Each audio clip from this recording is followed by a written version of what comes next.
அஸ்ஸலாமு அலைக்கும் வரஹ்மத்துல்லாஹி வபரகாத்துஹு.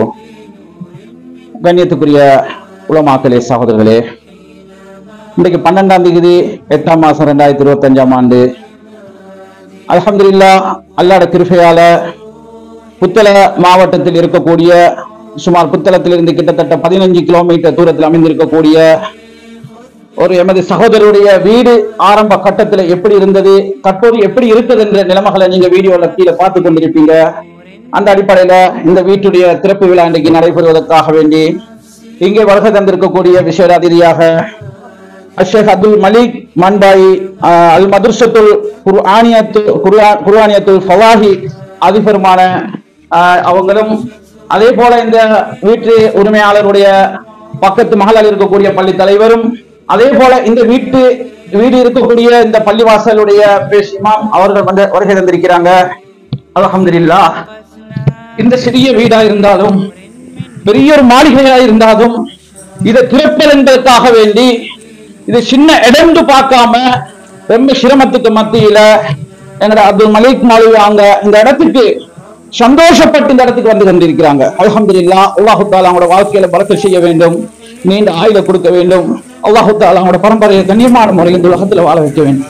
அந்த அடிப்படையில் சகோதரர்களே, நேஷன் ரிலீஃப் ஃபவுண்டேஷன் மூலமாக கிட்டத்தட்ட 23வது வீடாக ஒரு குடியேற்றமாக அல்ஹம்துலில்லாஹ் இந்த சகோதரருடைய வீடு குடியேற்றத்தை ஏற்பாடு செய்திருக்கின்றோம். அல்ஹம்துலில்லாஹ், இதுக்கு உதவி செய்த சகோதரர் அல்ஹம்துலில்லாஹ் அவர் வந்து அவருடைய பின் நம்பர் போட்டிருக்கிறது. கிட்டத்தட்ட 2,91,900 ரூபாய் செலவுகள்ல இந்த வீட்டுகளுடைய செலவுகள் ஏற்படுத்தியிருக்கிறேன். இவருடைய பின் நம்பர் சகோதரர்களே, சில சகோதரர்கள் யோசிக்கலும் இந்த வீட்டுக்கு எத்தனை பேர் உதவி செய்திருப்பாங்க, எத்தனை வீட்டை இவர் கட்டிட்டாரு.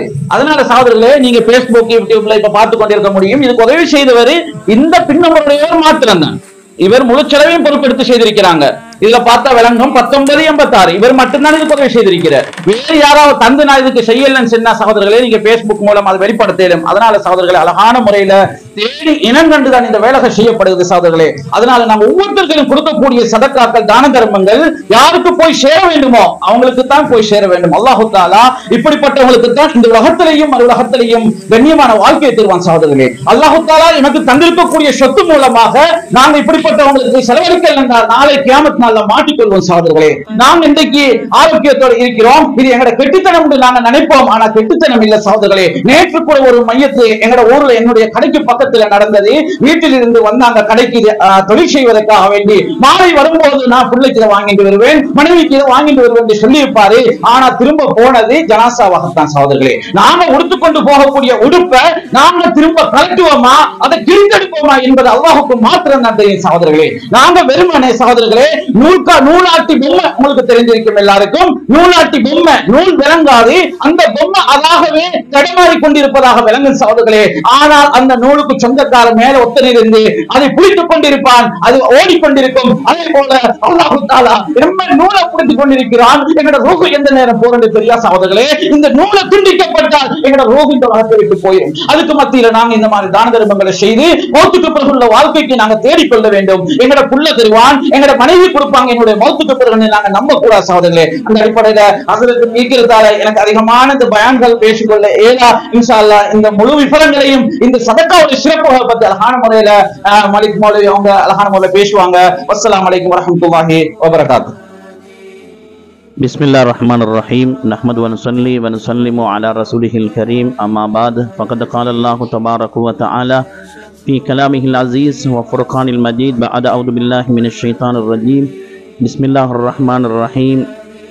إنما نطعمكم لوجه الله لا نريد منكم جزاء ولا شكورا. صدق الله مولانا العظيم العليم. அளவற்ற அருளாளன் நிகரற்ற அன்பாளன் அந்த வல்லநாயன் அல்லாஹ் தஆலாவை போற்றி புகழ்ந்ததன் பின்னர் அவனுடைய இறுதி தூதர் முஹம்மத் ஸல்லல்லாஹு அலைஹி வஸல்லம் அவர்கள் மீதும் அவர்களை பின்பற்றிய நல்லவர்கள் அனைவர்கள் மீதும் சாந்தியும் சமாதானமும் என்றென்றும் உண்டாகட்டும் என்ற நல்ல பிரார்த்தனையுடன் இன்று இந்த நேரத்துக்கு உண்மையிலே மிகவும் ஒரு சந்தோஷமான மனோரமியமான ஒரு நேரத்தில் இருக்கின்றோம்.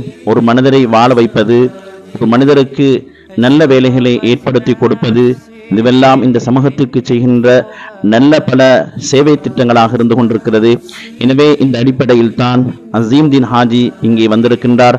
அக்குரணையில் இருந்து மிகப்பெரிய தியாகத்தோடு, சிரமங்களோடு, கஷ்டங்களோடு, எந்தவித எதிர்பார்ப்பும் இல்லாமல் தன்னுடைய வேலைகளை செய்து கொண்டிருக்கின்றார். இன்று எங்களுடைய இந்த பகுதியில், புத்தளம் மாவட்டத்தில் சுமாராக அண்மித்த இந்த பகுதியில் சாஃபி நகர் என்னும் கிராமத்தில், எனவே இந்த வேலை திட்டத்தை அவர் செய்வதற்காக வேண்டி முன்வந்து செய்து கொண்டிருக்கின்றார். நேசன் ரிலீஃப் ஆர்கனைசேஷன் என்ற அமைப்பை அவர் உருவாக்கி இந்த வேலை திட்டத்தை 23வது வீடாக இன்றைய தினம் 12ஆம் தேதி 8ஆம் மாதம் 2025 அசர் தொழுகையை தொழுதுவிட்டு உண்மையிலே ஒரு குடும்பத்தின் வாழ்வில் மகிழ்ச்சிகரமான, இன்பமான, சந்தோஷமான ஒரு சிரித்த முகத்தோடு எல்லோரும் இருக்கக்கூடிய ஒரு காட்சியை நாங்கள் இங்கு காடுகின்றோம். உண்மையிலே வருகின்ற பொழுது இந்த இடங்கள் எல்லாம் பத்தையும் பாம்புமாக இருந்த இந்த இடம் இன்று அவர்களுடைய உள்ளங்கள், மனங்கள் மகிழ்ந்து கொண்டிருக்கக்கூடிய ஒரு விடயத்தை இன்று காணக்கூடியதாக இருக்கின்றது. எனவேதான் நாங்கள் செய்கின்ற தர்மங்கள், நாங்கள் செய்கின்ற சதகாக்கள் நிச்சயமாக பயனுள்ளதாக இருக்கும். அல்லாஹ்வுடைய தூதர் ஸல்லல்லாஹு அலைஹி வஸல்லம் அவர்கள் சொன்னார்கள், இதா மாத்தல் இன்சான், ஒரு மனிதன் மரணித்து விட்டால், ஒரு மனிதன் மௌத்தாகிவிட்டால் நிச்சயமாக 3 அமல்கள் நிச்சயமாக அவனை பின்தொடர்ந்து கொண்டே இருக்கின்றது. முதலாவதாக ஸல்லல்லாஹு அலைஹி வஸல்லம் அவர்கள் சொன்னார்கள், அவனுடைய இல்ம், அவன் விட்டு செல்லக்கூடிய நல்ல அறிவு, ஆற்றல், தெளிவு அவன் வஃபாத்தாகி விட்டாலும் நிச்சயமாக அவனுக்கு வந்து கொண்டிருக்கும். இரண்டாவதாக வலதுன் சாலிஹுன், நிச்சயமாக பெற்றோருக்காக வேண்டி பிள்ளைகள் கேட்கக்கூடிய துஆக்கள் நிச்சயமாக எந்த விதமான திரையில்லாமல் மரணித்ததற்கு பிறகு நிச்சயமாக மன்னரை வந்து முத்தமிட்டுக் கொண்டே இருக்கும். மூன்றாவதாக நாம் செய்யக்கூடிய சதகாக்கள், இவ்வாறான வீடுகள், இந்த வீட்டில் இருந்து கொண்டு விக்ர்கள், திலாவத்துக்கள், நல்ல அமல்கள், நல்ல பாக்கியங்கள், இதே போன்று நல்ல சாலிகான குழந்தைகள் இந்த வீட்டில் உருவாகி அவர்கள் நல்லவர்களாக வாழுகின்ற பொழுது கூட நிச்சயமாக இந்த வீட்டுக்காக வேண்டி உதவி செய்த இந்த வீடை கட்டி முடிப்பதற்காக வேண்டி பணத்தை உதவி செய்தவருக்கு நிச்சயமாக அதனுடைய கூலிகள் அது சதகத்துல் ஜாரியாவாக வந்து கொண்டே இருக்கும் என்பதில் எந்த விதமான மாற்று கருத்துக்கும் இடம் கிடையாது. அத்தாரு அலல் கைரி கமிஸ்ரி கஃபாஹிலி, நலவான விடயத்துக்கு ஒவ்வொருவரும் ஆதரவாக இருக்க வேண்டும், உற்சாகமாக இருக்க வேண்டும், உதவியாக இருக்க வேண்டும். எனவே எம்மால் எந்த அடிப்படையில் உதவியாக இருக்க முடியுமோ அந்த அடிப்படையில் நாங்கள் உதவியாக இருந்து உற்சாகமாக செயல்படக்கூடியவர்களாக இருக்க வேண்டும். எனவேதான் இலங்கை நாட்டில் 23வது வீட்டு திட்டத்தை நிறைவு செய்திருக்கின்றார் நேசன் ரிலீஃப் ஃபவுண்டேஷனின் கௌரவ பணிப்பாளர் அசீம்தீன் ஹாஜி அவர்கள் மூலமாக இந்த வேலை திட்டத்தை அவர் செய்திருக்கின்றார். மிக தெளிவோடு, வெளிப்படைத்தன்மையோடு, அவருக்கு வழங்கிய பணத்தின் தொகையோடு இந்த வேலை திட்டத்தை அவர் செய்திருக்கின்றார். எனவே இன்ஷா அல்லாஹ் இவர் இது மாத்திரமல்ல, இன்னும் பல ஏழை குடும்பங்களில், ஏழைகளின் தவித்துக் கொண்டிருக்கக்கூடிய, மழை பெய்ந்தால் வீட்டுக்குள் நனையக்கூடிய, மிகவும் சிரமத்தோடு, கஷ்டத்தோடு, அன்றென்றாடு வாழ்க்கையை சிரமத்தோடு கழித்துக் கொண்டிருக்கக்கூடிய அவ்வாறானவர்களுக்கு நிச்சயமாக இந்த வேலைகள் பயனுள்ளதாக அமையும் என்று நாங்கள் நம்புகிறோம். நீங்கள் செய்திருக்கின்ற சதகா நிச்சயமாக பயனுள்ள, பிரயோசனமுள்ள இடத்துக்கு கிடைக்கப்பட்டிருக்கிறது என்பதில் எந்த விதமான மாற்று கருத்துக்கும் இடம் கிடையாது. வல்ல ரஹ்மான் அல்லாஹ் தஆலா, நீங்கள் உங்களுடைய தாய் அல்லது தந்தை அல்லது உறவுகள் யாரை நியத்து வைத்து இந்த சதகாவை செய்தீர்களோ நிச்சயமாக அல்லாஹ் தஆலா இந்த சதகாவின் மூலமாக அவர்களுடைய வாழ்வில் அல்லாஹ் ஒளியையும் பிரகாசத்தையும் அல்லாஹ் உண்டாக்கி வைப்பானாக. நீங்கள் செய்திருக்கின்ற இந்த சதகாவின் மூலமாக கைர்களையும், நலவுகளையும், வெற்றிகளையும் அல்லாஹ் தஆலா நம் அனைவர்களுடைய வாழ்வையும் வளமானதாக அல்லாஹ் தஆலா ஆக்கி வைப்பானாக.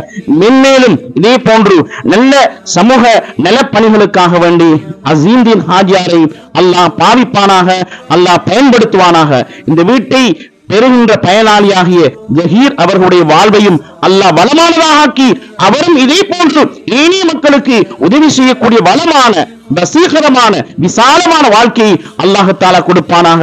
இதே போன்று இதனை பார்க்கக்கூடிய கேட்கக்கூடிய எத்தனையோ நல்லெண்ணங்கள் வெளிப்படை தன்மையோடு செய்யப்படுகின்ற இந்த வேலை திட்டத்திற்கு வல்ல ரஹ்மான் அல்லாஹ் தஆலா துணை புரிவானாக என்று வேண்டியவனாக எங்களோடு வந்திருக்கின்ற அல்-அக்ஸா ஜும்மா பள்ளிவாசலின் கௌரவ தலைவர் ராஃபினானா அவர்களையும், அதே போன்று இந்த பகுதியில் இருக்கின்ற ஷாஃபிஹர் பள்ளிவாசலின் கௌரவ இமாம் அவர்களையும் இந்த நேரத்திலே வந்து கலந்து சிறப்பித்து எங்களோடு இந்த ஆரம்ப விழாவுக்காக வேண்டி வந்திருந்த அனைவருடைய வாழ்வையும் அல்லாஹ் தஆலா சிறப்பானதாக ஒளிமிக்கதாக ஆக்கி வைக்க வேண்டும் என்று வேண்டி விடைபெறுகின்றேன். நன்றி. ஜஸாக்குமுல்லாஹ் கைரன், கைரல் ஜஸா.